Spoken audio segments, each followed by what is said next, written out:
remercier lui, le Cobania, la hymne du parti.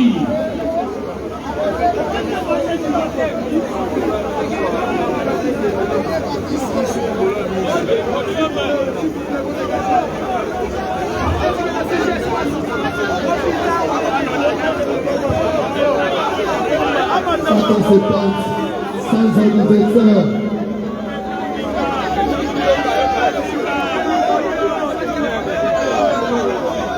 Donc, on a photo de...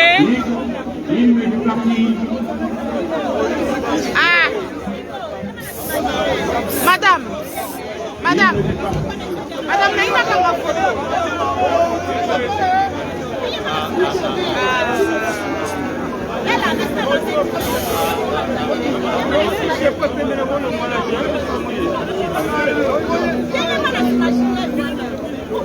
Madame, ah, madame.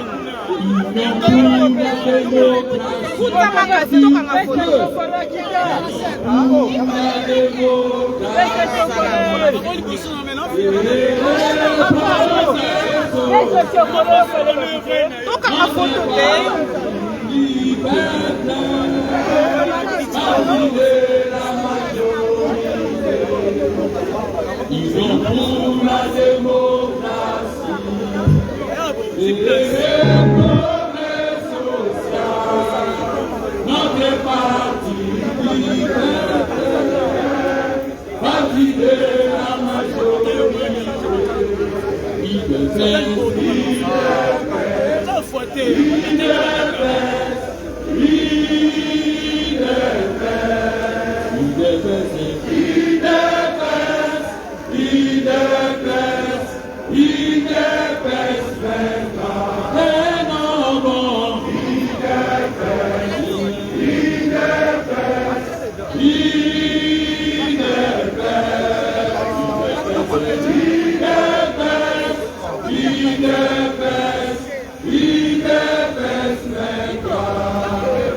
debout combattant de liberté, luttant pour la démocratie, la liberté, les pouvoirs, qui sont l'émanation du peuple.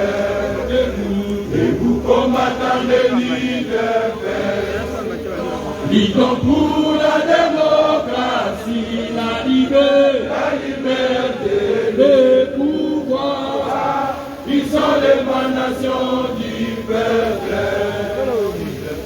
Idepes, idepes, idepes, idepes, idepes, idepes, idepes, idepes,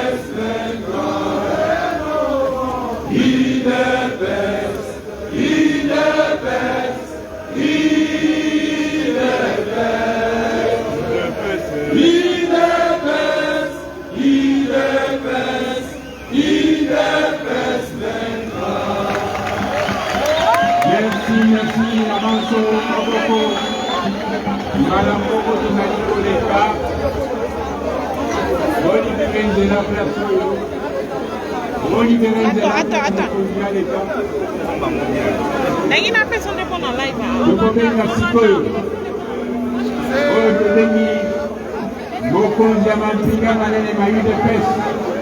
Le secrétaire général, Askan 47, Kabouya Mwanaboué, Augustin, général, Yaka, Nangouma Batelemi, Karouyo Kayo,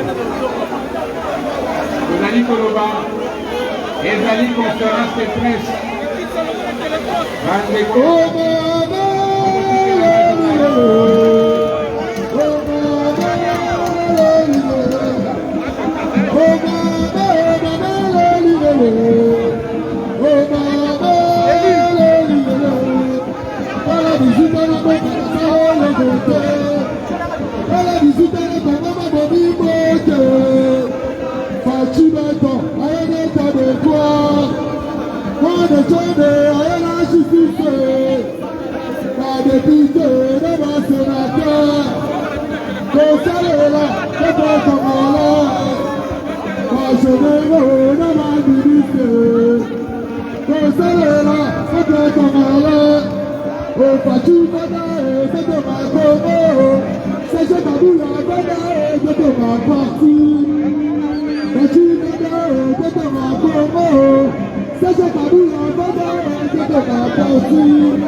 votre attention s'il vous plaît.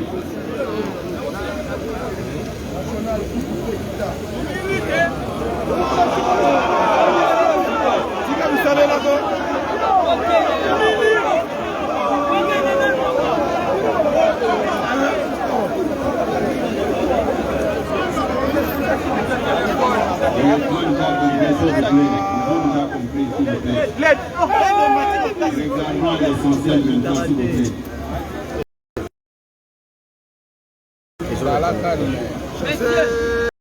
Aujourd'hui, vous êtes ici devant les accusés.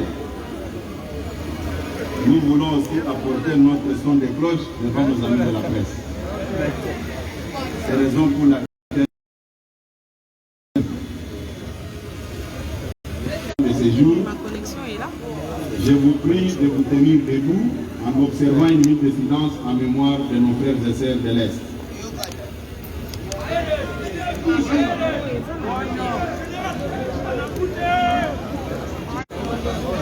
Ok, merci. Mise au point de l'Union pour la démocratie et le progrès social du 20 juillet 2022. Le lundi 18 juillet 2022, M. Jean-Marc Aboun, député national élu sur la liste de l'UDPS, ancien secrétaire général et président par intérim de l'UDPS Tshisekedi, récemment exclu du parti pour, entre autres, détournement de plusieurs millions de cartes de membres.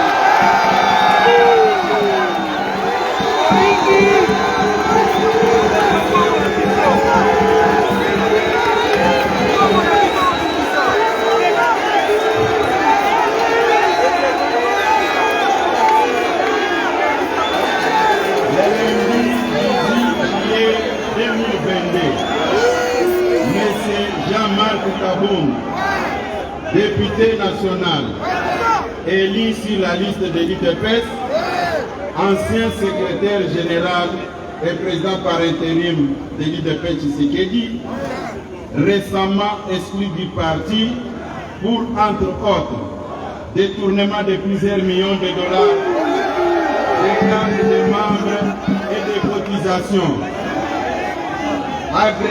agression d'un élément de la garde républicaine, ainsi que monnayage et honteux des postes de responsabilité destinés. Il a débité en chapelet des contre-vérités dans le but inavoué de nuire à la personne de son Excellence, M. Félix Tshisekedi, président de la République démocratique du Congo et chef de l'État.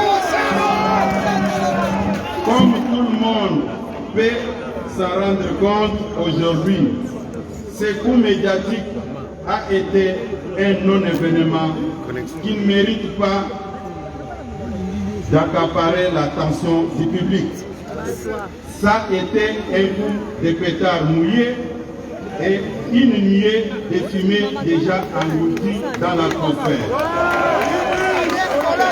L'Union pour la démocratie et le progrès social l'UDPS Tshisekedi a suivi qu'elle considère comme injurieuse, diffamatoire et séditienne, dirigée non seulement contre les partis, mais aussi contre son Excellence de la République. En effet, plutôt que de dire mensonges dans le but de distraire et de tourner l'opinion nationale dans son élan de la mobilisation et de solidarité avec nos forces armées engagées sur les champs de bataille et de la police, son Excellence, Monsieur le Président de la République, Félix Tshisekedi Tshilombo,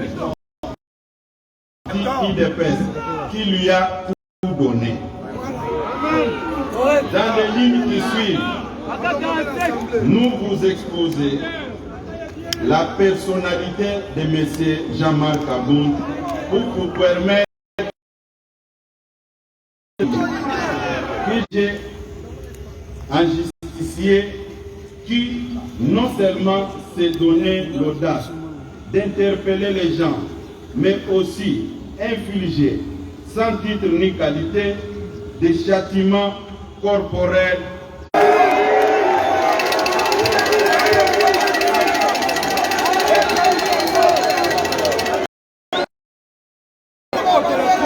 il ne se gênait pas déconfisquer les biens d'autrui, dont les carrés miniers et d'autres biens matériels. Il s'est réclamé d'être héritier de Tshisekedi.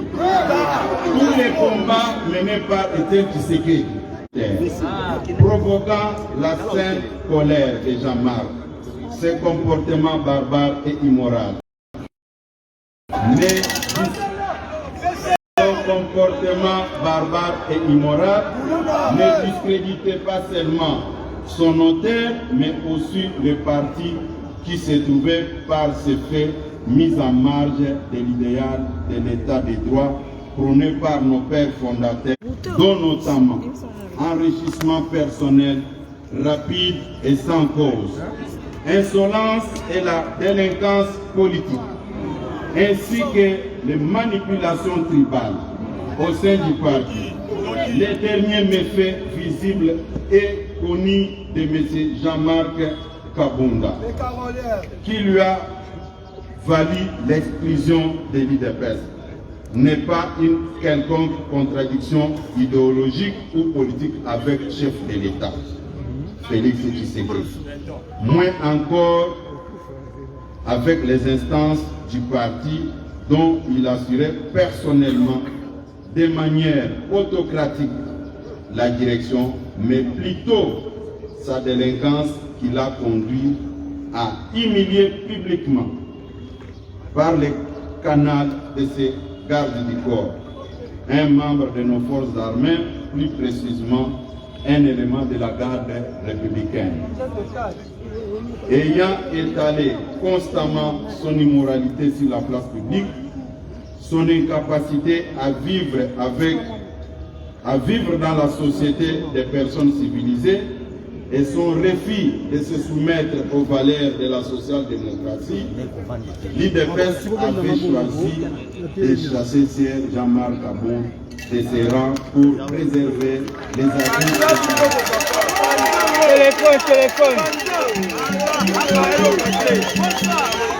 Des contre-vérités de M.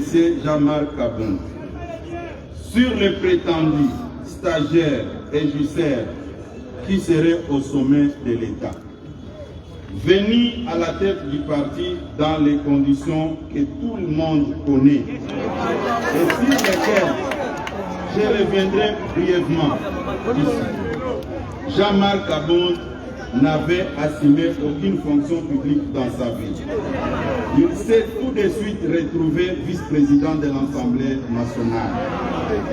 Il a été seul à la sélection, ou bien il a été seul à sélectionner les 90% des collaborateurs actuels du chef de l'État et la totalité des membres du parti au gouvernement.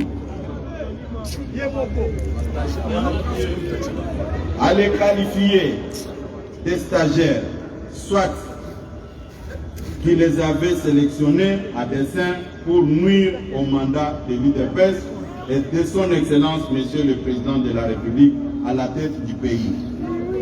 Soit qu'il était lui-même d'une incompétence caractérisée, qu'il ne les avait pas su stagiaires. Lorsque Sir Kabunda parle des justiciers, il faut qu'il précise s'il ne s'adresse pas à lui-même. En une année du mandat à l'Assemblée nationale, il construit une école d'une valeur de 350 000 $, soit équivalent de 30 000 $ américains mensuels. Alors que 2 ans avant, M. Kabunda n'avait pas un trait de vie que nous avons vécu ces derniers jours. Sur la gestion de la guerre, à cette période où le pays fait face à une agression rwandaise, en même temps que la nation se mobilise autour du chef de l'État pour soutenir nos forces d'armée,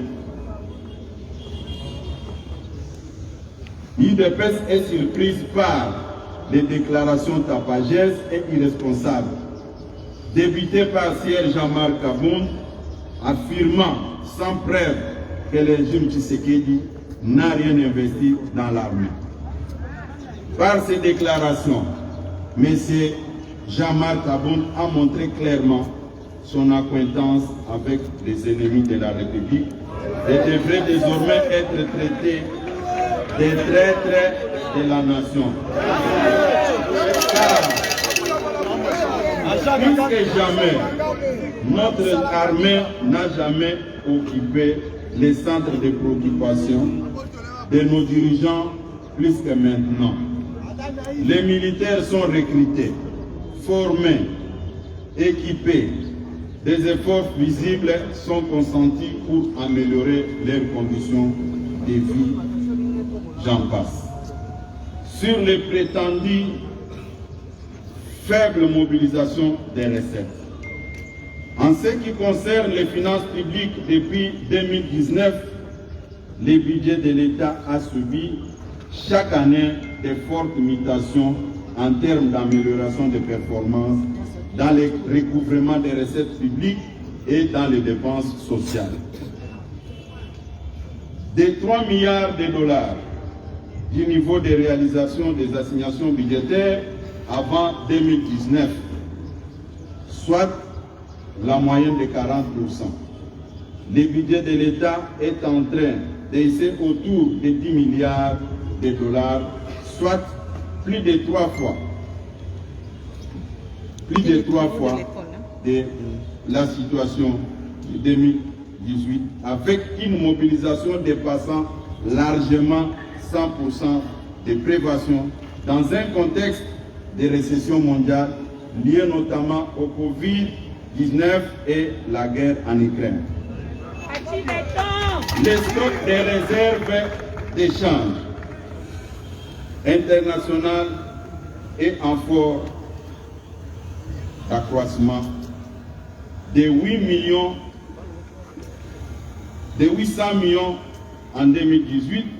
Elle se situe au-delà 4 milliards en mai 2022. Une réalisation jamais atteinte dans l'histoire de notre pays. Et je me pose la question. M. Jean-Marc Aboun avait mené des enquêtes comme député ou bien on lui avait écrit des choses sur papier pour qu'il s'adresse à la presse tout simplement. Le marché des changes est resté relativement stable depuis fin 2020 jusqu'à ces jours. Tout cela est incontestablement une expression des effets de la bonne gouvernance induite par la qualité du leadership du président de la République, son Excellence Félix Tshisekedi. Toutes ces évidences restent tout de même invisibles aux yeux de M. Kaboun. C'est pitoyable. À vous de juger si pareille performance peut être l'œuvre d'un stagiaire au sommet de l'État. 2. Sur la prétendue intention de tricher aux élections de 2023 et tentative de mettre en péril la périodicité du cycle électoral à une année de la convocation du corps électoral, la Commission nationale électorale indépendante, difficilement mise en place, acquisée à son installation 28 mois de retard. À ce jour, grâce à la détermination de son Excellence Félix Tshisekedi, ce retard a été comprimé, de sorte que, aujourd'hui que je parle, une seule opération préélectorale nous sépare de la tenue effective du scrutin. C'est l'actualisation du fichier électoral. Les appels d'offres ont été lancés tant sur l'équipement en machine que sur les recrutements de personnel. De quoi un homme sérieux, expérimenté, comme il prétend être, peut déduire à ce jour pareille tentative. Et sur la prétendue gestion calamiteuse de la gratuité de l'enseignement dans notre pays. La gratuité de l'enseignement est inscrite dans notre Constitution, adoptée par notre peuple le 18 février 2006 et n'a jamais été intégralement appliquée dans notre pays. Promesse de campagne du chef de l'État, la gratuité de l'enseignement est à ce jour effective. Parmi ces effets, on peut citer notamment la révision à la hausse des salaires de base de tous les enseignants, l'alignement et paiement de plus de 250 000 enseignants restés nouvelle unité. Certains depuis plus de 30 ans, l'octroi des indemnités de transport et de logement aux enseignants des chefs-lieux de province, l'octroi des primes de bourse à ces territoires, ainsi que le paiement des primes de la gratuité aux enseignements du primaire.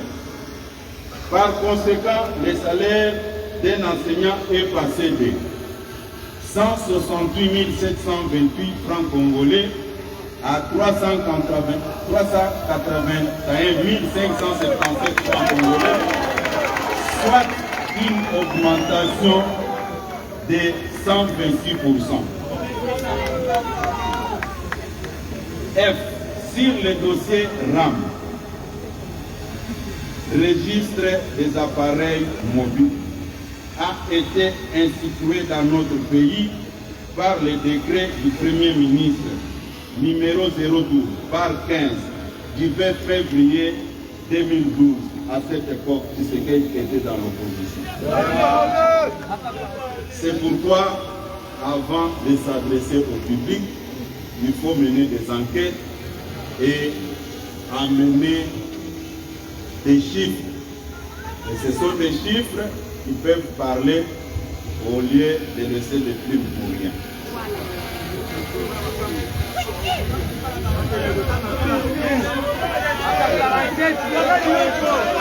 Mais le plus grave que ce monsieur de Jean-Marc, comme député, alors à l'époque deuxième personnalité de l'Assemblée nationale, n'a pas touché d'un seul coup lors des discussions de ce dossier à l'Assemblée nationale. Il a entendu son éviction pour venir se déballer par une sorte de règlement des comptes. L'on peut comprendre en quoi les mensonges restent intimement liés aux jeunes même de Jean-Marc Kaboun, qui à son temps a dû mentir sur ses origines pour gagner la confiance du fait d'auteur Étienne Tshisekedi.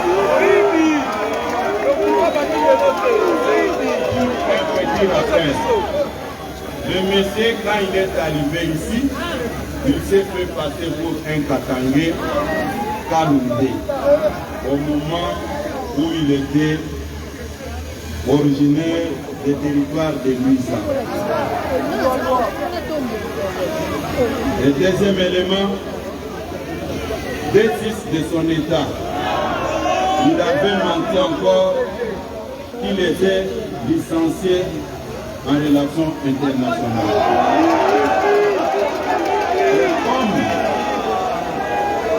Et comme il y a un adage qui dit, vous pouvez tromper tout le monde, pas votre propre conscience. Après avoir compris qu'il ne pouvait pas rester dans cette logique de faussaire, c'est comme ça qu'il était obligé de reprendre le chemin de l'université pour aller se faire inscrire à l'ILK. Des réalisations dans le secteur des droits de l'homme. Depuis l'arrivée de son Excellence Félix Tshisekedi au sommet de l'État, il n'y a aucun homme politique, aucun détenu politique sous ces régimes qui croupissent encore en prison. Il n'y a aucun exilé politique. La preuve en est que lui-même s'est permis d'insulter du début à la fin le président de la République. Il dort calmement dans sa maison, construite dans des conditions que tout le monde connaît.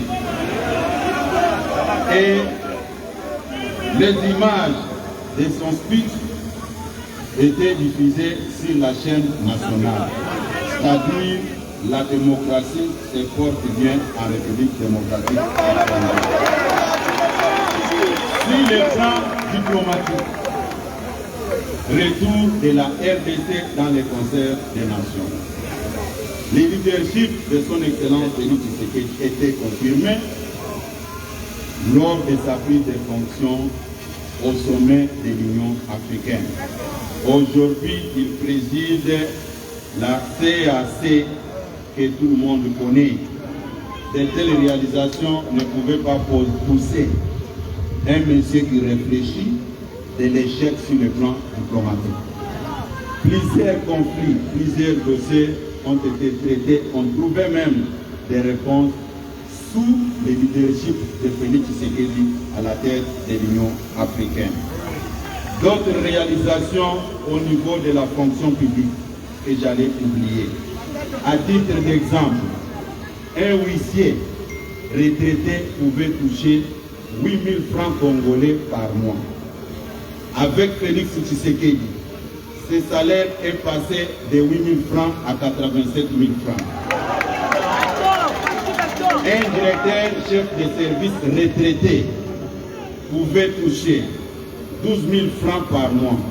Et aujourd'hui, le salaire est passé de 12 000 à 130 000 francs congolais.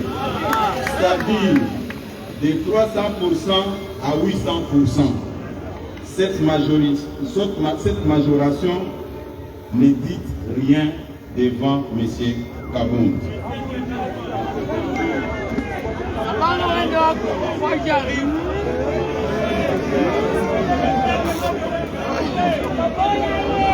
Comportement de M. Kabound avec ses voisins. La politique de bon voisinage que tout le monde prône n'avait pas de la place chez M. Jean-Marc Kabound. Vous de la presse, vous pouvez descendre à Kingabwa. Comment expliquer un président par intérim d'un parti au pouvoir pouvait se donner le luxe d'autoriser, d'envoyer ses gardes du corps aller trouer les pneus de ses voisins en face de sa résidence? Et ça, c'est la démocratie et l'état de droit. Comment expliquer un président d'un parti au pouvoir pouvait se donner le luxe d'aller confisquer la sonorisation en pleine prière dans une église à côté de sa parcelle? Et un monsieur pareil aujourd'hui se donne le luxe de nous donner des leçons de morale. Moi personnellement, si j'étais à sa place, j'allais me taire. Et quand il s'est comporté de cette manière, j'avais dit merci Seigneur. Parce que j'avais déjà prédit, j'avais dit à quiconque que vous allez voir sa première sortie médiatique, ça sera un fiasco. Et tout le monde l'a vécu. Et certaines personnes, pour justifier tous ces comportements insensés, immoraux, on imputait ça sur l'ego du secrétaire général. Comme quoi, c'est lui qui induisait ces derniers à commettre les fautes. Et je reviens vers mes accusateurs. Il s'est comporté de la manière que tout le monde a déploré. Est-ce qu'il est encore avec le secrétaire général? En ce qui concerne la gestion du parti, j'étais personnellement choqué.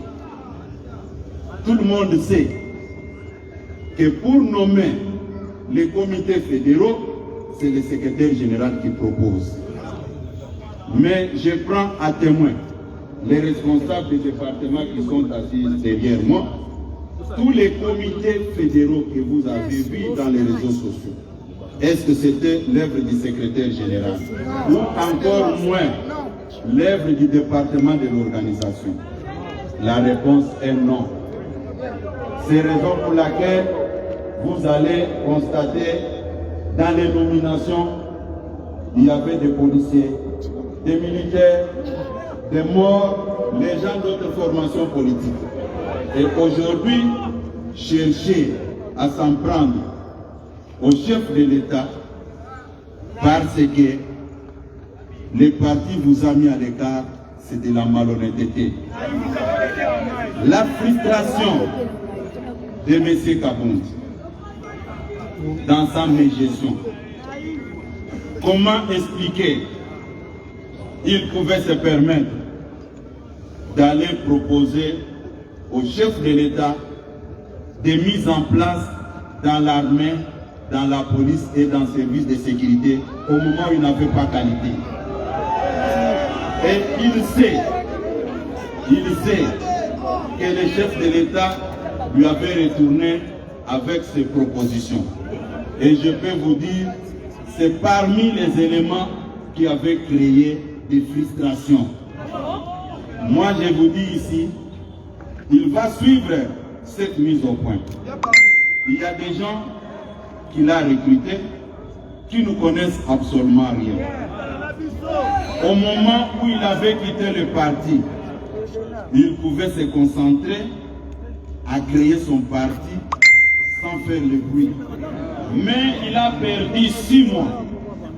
Rien que mettre une armée numérique en place pour s'en prendre au secrétaire général, croyant que ça pouvait déstabiliser l'UDPS.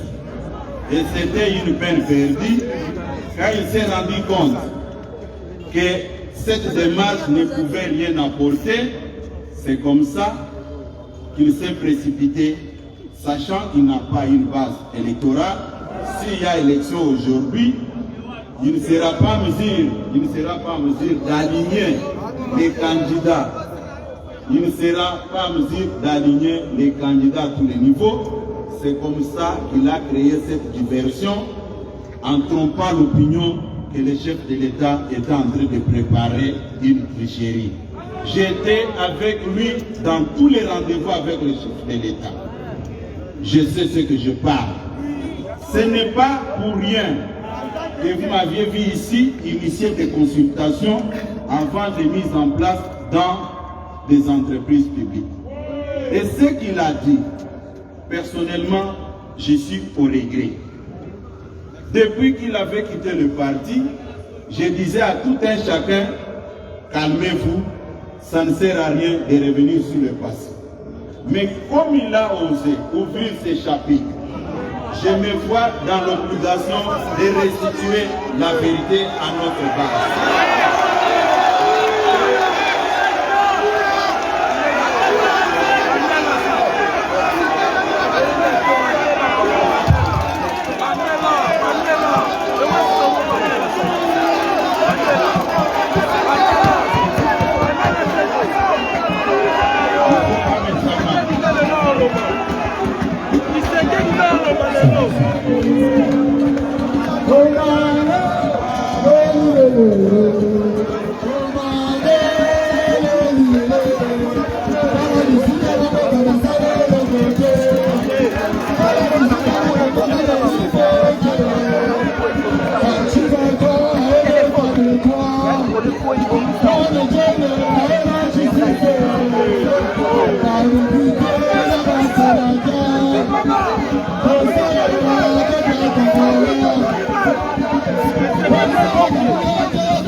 Je suis à l'UDPS.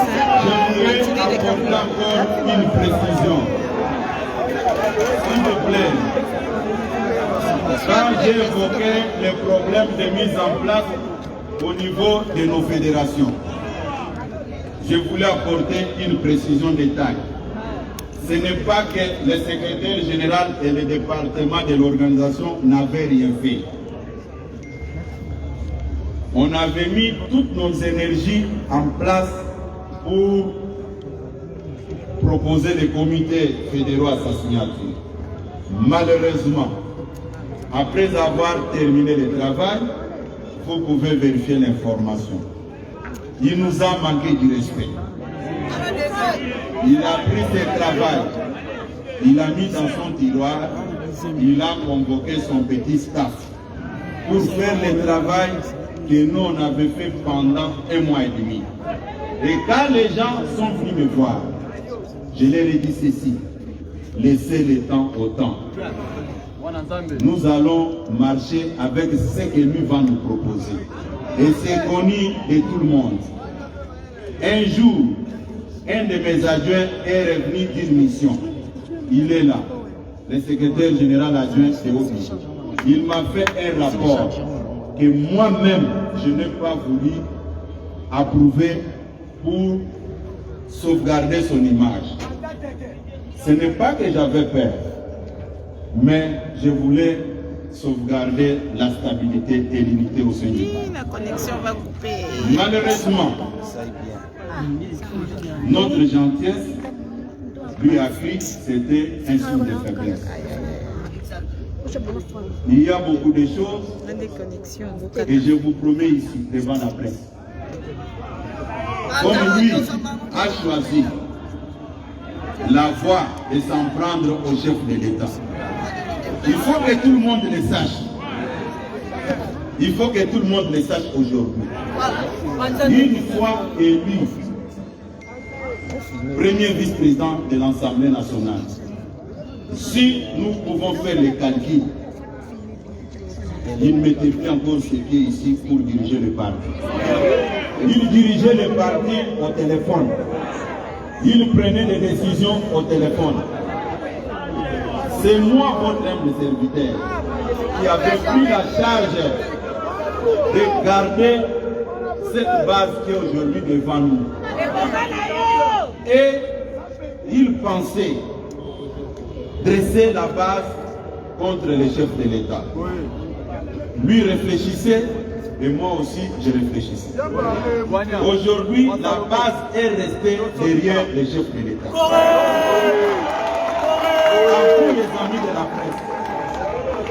À vous les amis de la presse, M. Kaboun a parlé de Jusser. Quand vous regardez ce qu'il était et ce qu'il est aujourd'hui, qui est Jusser et qui n'est pas Jusser?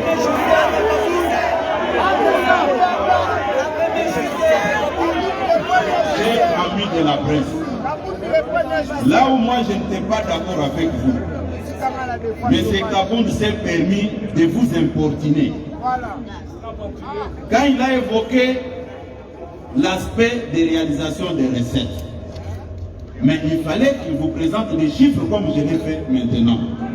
Il ne l'a pas fait et vous avez applaudi et vous êtes parti. À la prochaine occasion, il faut poser des questions. C'est la moindre des choses. Mais les questions ont été posées. Il y a certains compagnons d'élite qui ne voulaient pas que je puisse parler. Ils ont avancé des arguments. À ton rang de secrétaire général, tu ne peux pas répondre à Kaboun. J'ai dit non. C'est comme aujourd'hui, quelqu'un vient attaquer votre papa, comme vous êtes habillé en tenue de couleur blanche, vous dites que non, je serai sali. Je dois d'abord défendre mon père et les habits, on verra après. Je vous promets aujourd'hui, chers amis de la presse, n'hésitez pas un seul instant. Chers amis de la presse, n'hésitez pas un seul instant. N'hésitez pas un seul instant de venir vers moi si vous avez une quelconque préoccupation. Et vous êtes témoin depuis que M. Kabound était devenu premier vice-président de l'Assemblée nationale, il ne prenait aucun journaliste au téléphone. Est-ce que c'était une considération? Aujourd'hui, quand il s'est retrouvé dans cette position, il a fait appel à la presse. Ce qui n'est pas du tout correct. Pour ne pas prendre beaucoup de temps, retenez une chose. Il y a dans la vie ce que l'homme ne peut pas récupérer. La parole que vous sentez dans votre bouche et le temps perdu. Je pense nous avons dit l'essentiel. Ceux qui ont des questions, nous sommes à votre disposition pour répondre.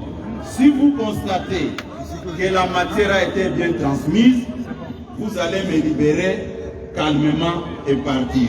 Si vous n'êtes pas satisfait, je suis à votre disposition pour répondre à toutes sortes de questions. Merci.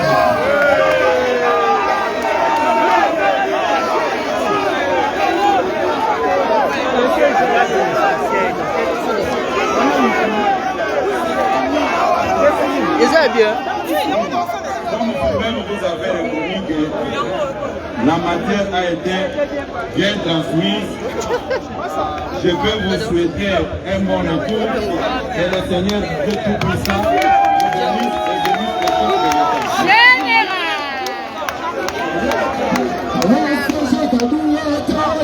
bénisse le peuple de l'État.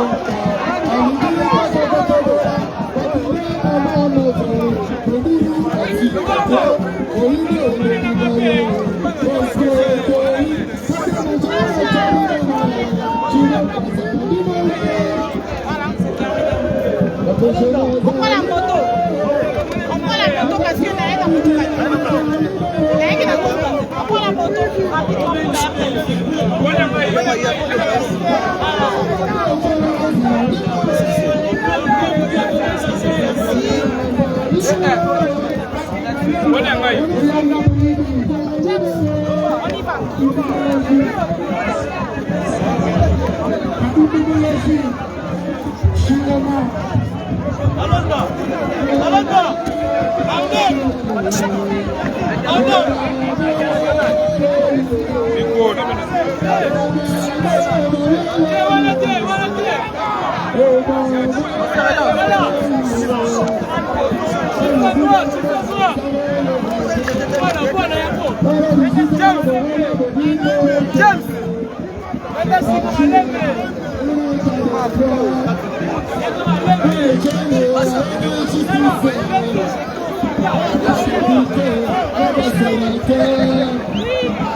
Moi qui suis l'attaché de presse de la DGP.